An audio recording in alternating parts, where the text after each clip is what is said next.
Sydney test में मिली भारत को करारी हार और इस हार के साथ खत्म हुई बॉर्डर गवास्कर ट्रॉफी की सीरीज। और सिर्फ ये एक सीरीज ही खत्म नहीं हुई है, खत्म हुई है यहां से भारत की रेस WTC फाइनल में जाने की।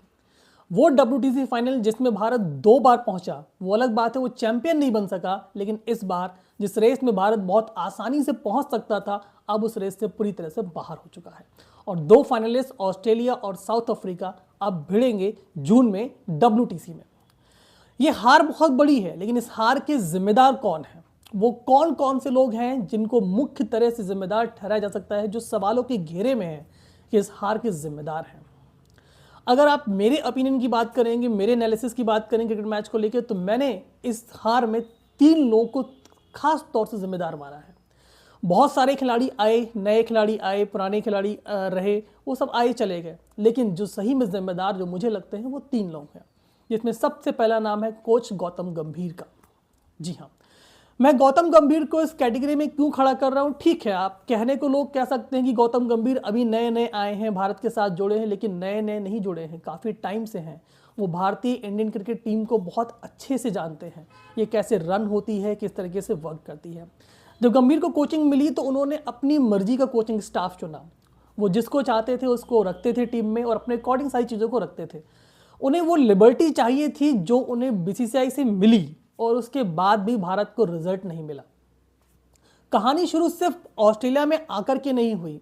देखिए, ऑस्ट्रेलिया में आकर के सीरीज को जीतना हमेशा से एक मुश्किल काम रहा है, वो अलग बात है, भारत ने पिछली 2 दौरों पे ऑस्ट्रेलिया को हराया है, लेकिन कहानी तब से खराब हुई जब भारत न्यूजीलैंड से अपने ही देश में खेल रहा था, और गौतम गंभीर उसमें भारत के कोच थे, अभी भी कोच हैं।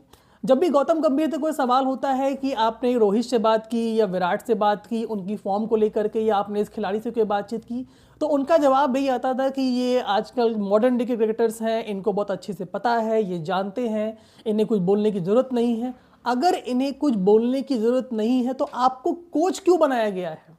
आप भारतीय क्रिकेट टीम के फिर कोच क्यों हैं? आपको कोच तो इसीलिए बनाया गया है ना कि आप इस टीम में रहेंगे तो आप चीज़ों को देखेंगे और फिर आप चीज़ों को शट आउट करेंगे।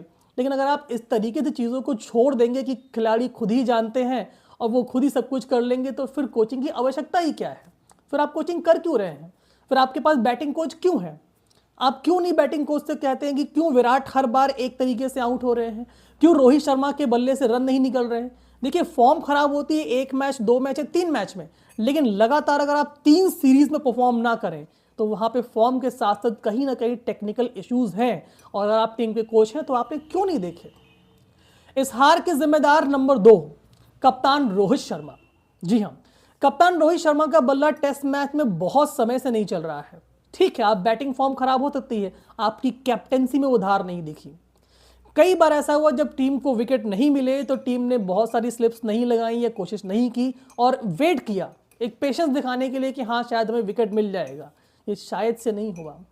और सिर्फ इस सीरीज की बात नहीं, जब आप न्यूजीलैंड से मैच खेल रहे थे, जब आपको सिर्फ न्यूजीलैंड को व्हाइट वॉश करना था और WTC फाइनल में पहुंचना, केवल 1 मैच जीतना था। सोचिए अगर वो 3 मैच भारत ना हारा होता तो आज भारत WTC के फाइनल में होता, ऑस्ट्रेलिया को पर्थ में हराने के तुरंत बाद। लेकिन रोहित शर्मा जब अपने देश में मैच खेल रहे थे, न्यूजीलैंड में खेल रहे थे, न्यूजीलैंड से खेल रहे थे, पहला मैच जब भारत हारा था, भारत को वहीं पे वेकअप कॉल लेनी चाहिए थी, वहीं पे सोचना चाहिए था कि हम आने वाले टाइम में ऑस्ट्रेलिया जाएंगे, वहां जीतना आसान नहीं होगा, अपने देश में है, अपनी पिच पे हैं, आप जैसी चाहते वैसी पिच आपको मिलती।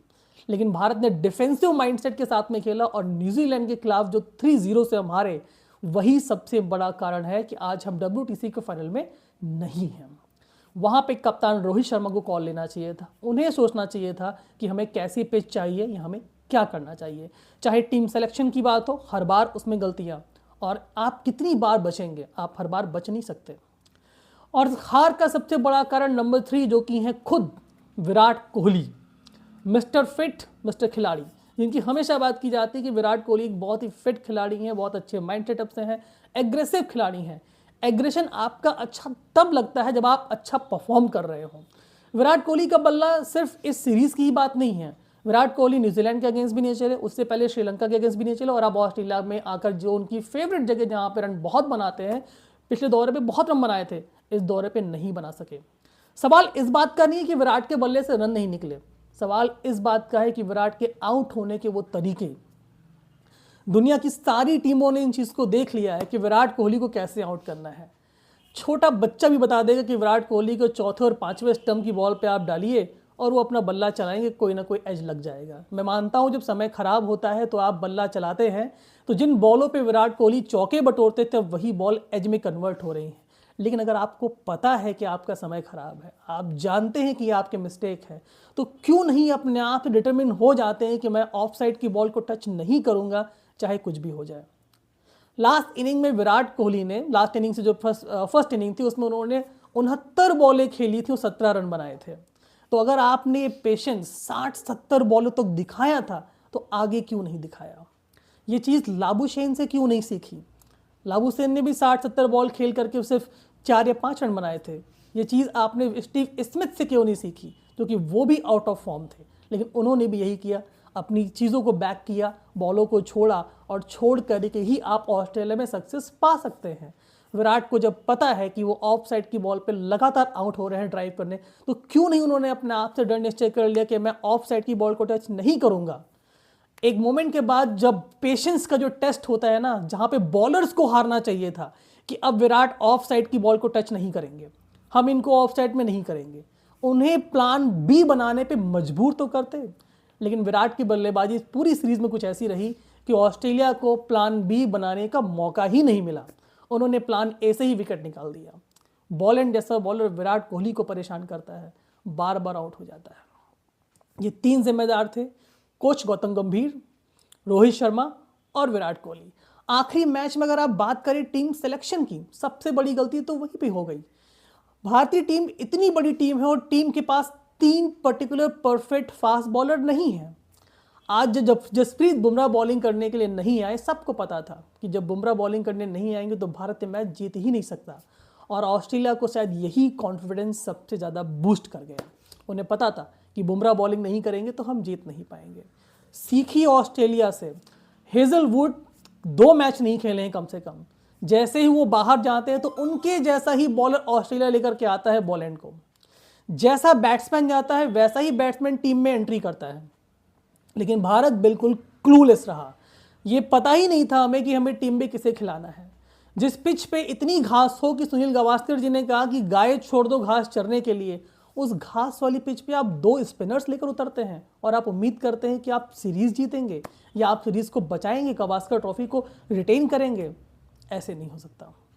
भारतीय टीम को बहुत कुछ सोचना पड़ेगा। खैर, WTC तो हाथ से गया, अब आने वाले टॉपिक हैं जो कि है चैंपियन ट्रॉफी, जिस पे भारत को सोचना है। लेकिन अगर यही गलतियां दोहराते रहेंगे तो शायद भारत वहाँ भी मुँह की खाएगा और आगे नहीं बढ़ेगा, हार का सामना करना पड़ेगा।